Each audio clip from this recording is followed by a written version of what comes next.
Good afternoon, everyone. Thank you for joining me. I'm here once again with my friend and colleague, Andrea Gilbert Clark. She's a certified nutritional practitioner, and today we're going to talk, it's a part two to our previous video, so I'll put the link in this video if you didn't see part one. But we're going to talk about nutrition from a standpoint of the perimenopausal and menopausal phase. So we covered a lot last time, but this time we wanted to talk a little bit more about gut health and sleep disturbances. So, Andrea, thank you for joining me once again. You're welcome. Glad to be here. Great. So the first one I wanted to talk about is going into the gut health aspect. A lot of people don't know that your gut health can be affected during the perimenopausal and menopausal phase. So I was wondering if you wanted to talk a little bit about that, how gut health changes during this time or this phase. Yeah, it's really good to kind of talk about.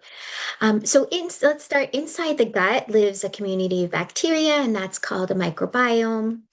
And so among them is a specific group, and it's called estrobolome, which helps metabolize and regulate estrogen. So when the estrobolome is balanced, it helps maintain healthy estrogen levels by breaking down and recycling excess estrogen efficiently. However, if the gut is imbalanced, which is also known as dysbiosis, estrogen can build up or clear too quickly, and this leads to symptoms such as hot flashes, irritability, excess abdominal fat, or weight gain, maybe mood swings. So during perimenopause, your body needs more nutrients or more of certain nutrients. So we kind of talked about that a little bit in part one. So the B vitamins are really good for energy and mood.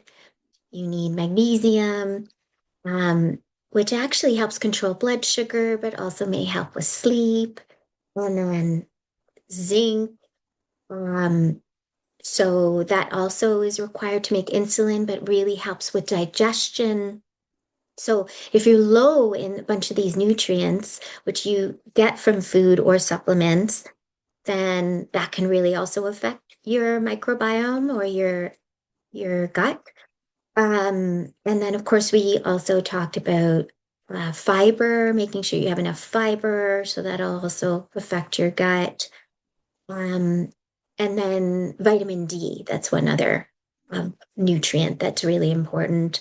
So we know that's good for immunity, for teeth, for bones, etc. But it's also important because it helps increase insulin sensitivity. So keeping your blood sugar balanced also helps with your hormones. So there's this gut um, brain axis, but also gut sort of hormone axis, I guess you can say. So we're sort of more focused on those hormones that are affected during perimenopause, which are, of course, estrogen and progesterone mostly. But um, so if, like I said, if it becomes imbalanced, which happens during perimenopause, that causes that dysbiosis in your gut, right?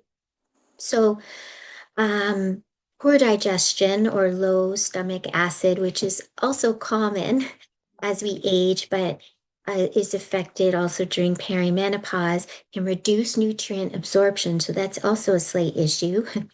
So it makes it harder to maintain that hormonal balance.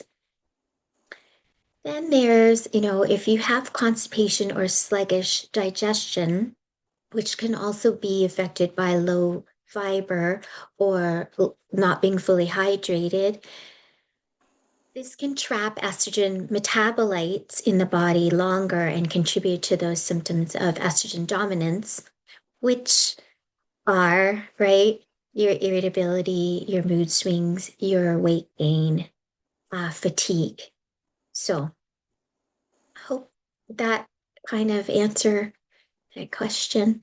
Yeah, no, that's really good, and it always makes me think you are what you eat. You are what you eat, and unfortunately, too, so many people already have gut issues prior that they also don't recognize. Maybe there's like an increase in those issues as they go through perimenopausal or menopausal phase. They think, oh, I'm just getting older. Oh, so it's really good you broke that down and mentioned, okay, so we said fiber, I guess any eating things that have a kind of a diversity to them so that you're adding all the good gut bacteria to your Yeah. digestive system. So, like I said, eating more fiber, but what foods have more fiber? Just a quick reminder, like legumes, like lentils, chickpeas, any of those beans, um, eating the chia or hemp seed or ground flax seed, and of course vegetables like any kind of green vegetable, orange, red, whatever color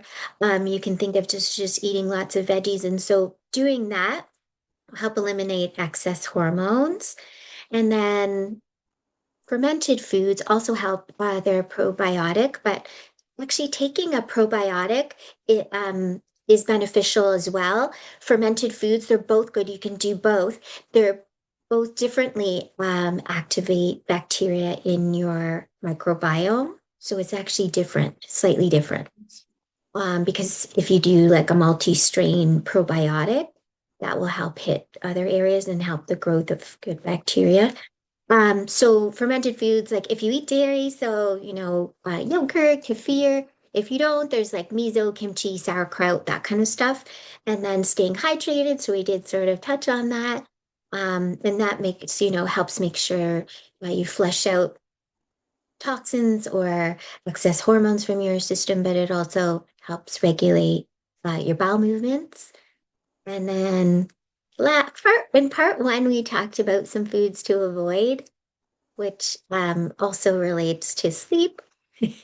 But, limiting or avoiding alcohol, refined sugar, ultra processed kind of foods that can sit in your shelf.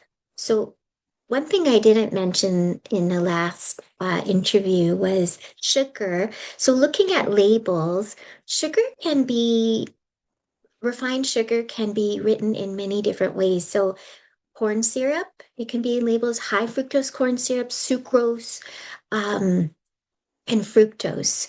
So, those are actually all sugar. So, when you're looking at a label, it might not say sugar, but corn syrup actually means added refined sugars. So, you just want to think about that when you're checking labels. But fructose is good when you're eating like real fruit. So fructose is sugar from fruit. And so if you're eating a real fruit, then you also get the fiber, you also get all those nutrients. So that those sugars are okay, right? I Also, mean, unless, yeah. I remember reading that fiber and sugar together will help slow the sugar into your system. Is that correct? Have you heard that? As opposed to, yeah. So it's actually fiber and fat. Oh, okay. Yeah. So protein, fiber, and fat Mhm. will keep you satiated for longer, will slow down the blood sugar and keep Mhm. your blood sugar more balanced. And so that will help with reducing those like sugar spikes, Yeah. right? Either high or low, right? Yeah, so all those. So eating more fiber, those fermented foods or probiotics or both, water, those foods to kind of limit and trying to balance your blood sugar. Those are all super important.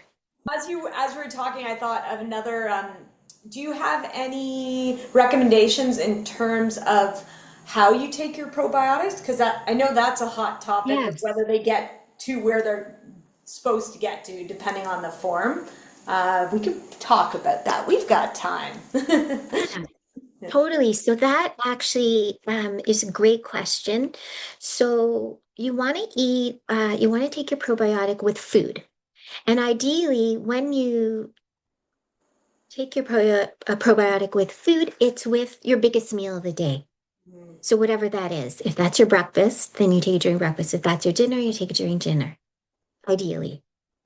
So yeah, that would be my recommendation. Okay, perfect. Yes, okay, so the sleep disturbances.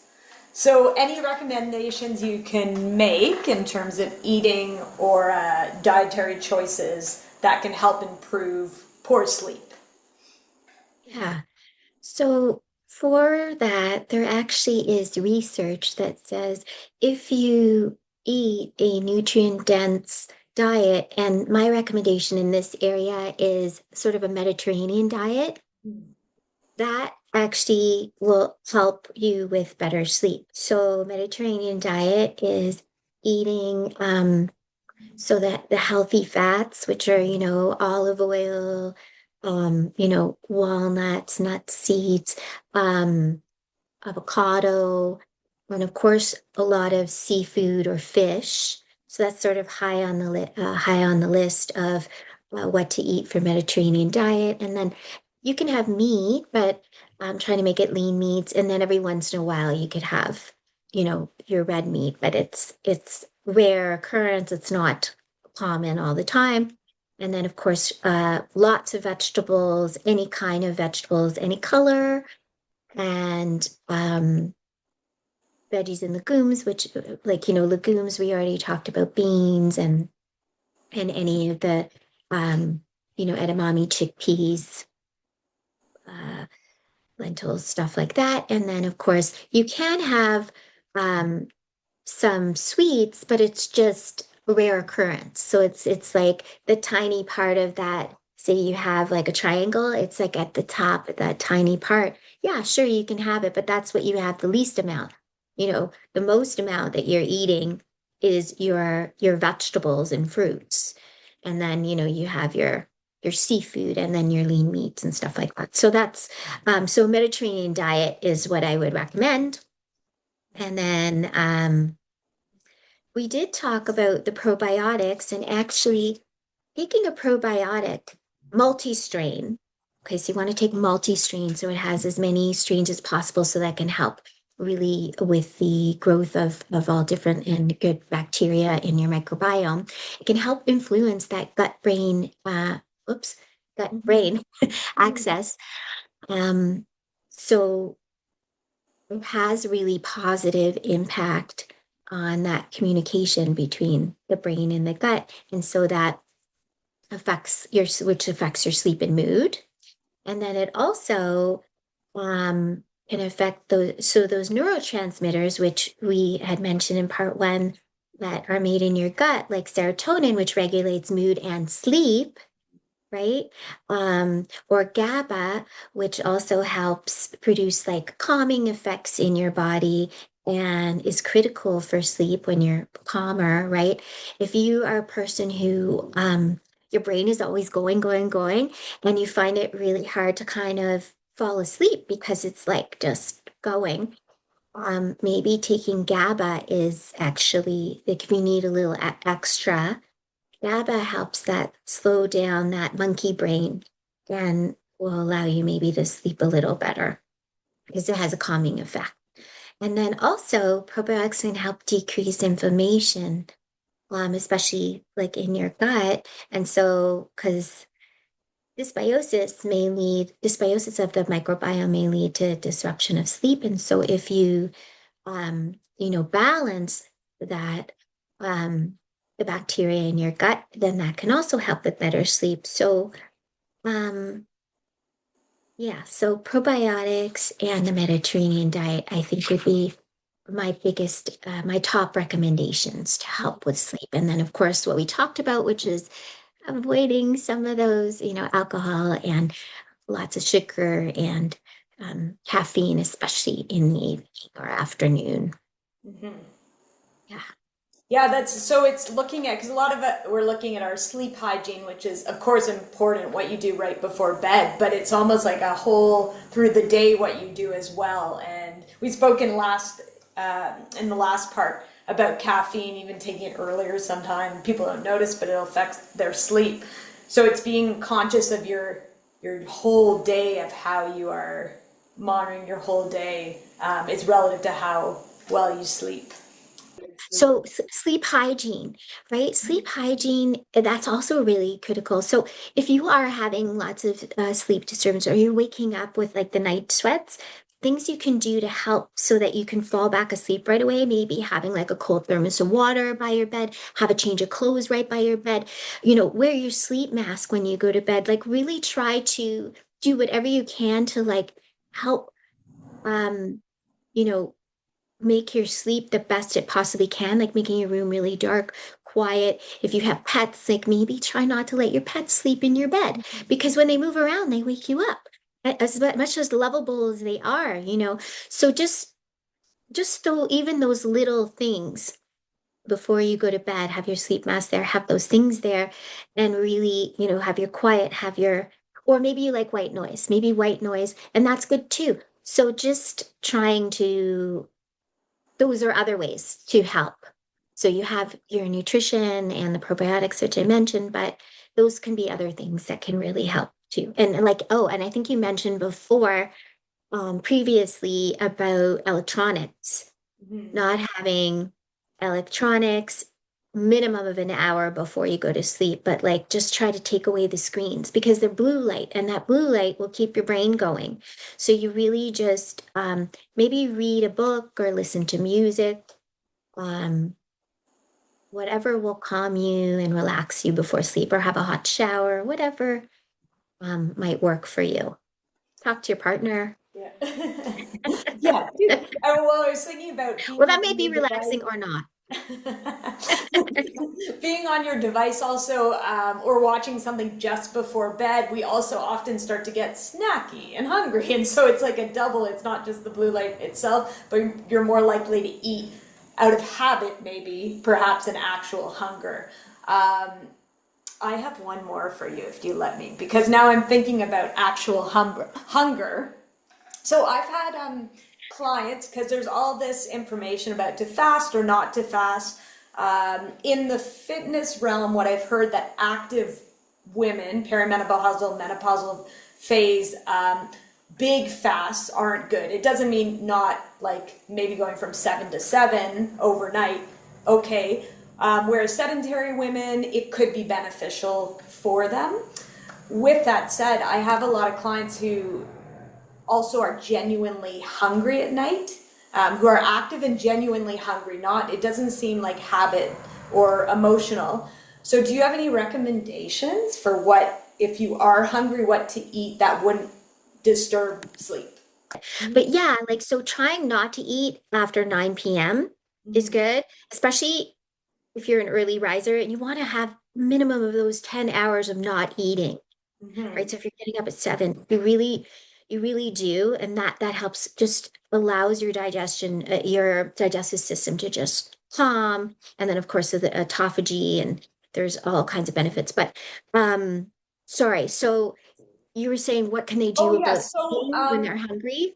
because I think sometimes people can have spikes in blood sugar. It could be a blood sugar issue that's waking them up, but some people could get low blood sugar or need to eat so they can sustain the sleep during the night. Uh, Yeah. So for yeah, snacks and stuff before bed, I would always keep it like low key healthy stuff, ideally. So when I say that, I mean like have a small Greek yogurt with yeah. maybe like one kind of fruit, not like whole mixed of fruits, just one kind of fruit. So maybe it's raspberry, maybe it's a blueberry, maybe it's a mandarin orange, whatever it is.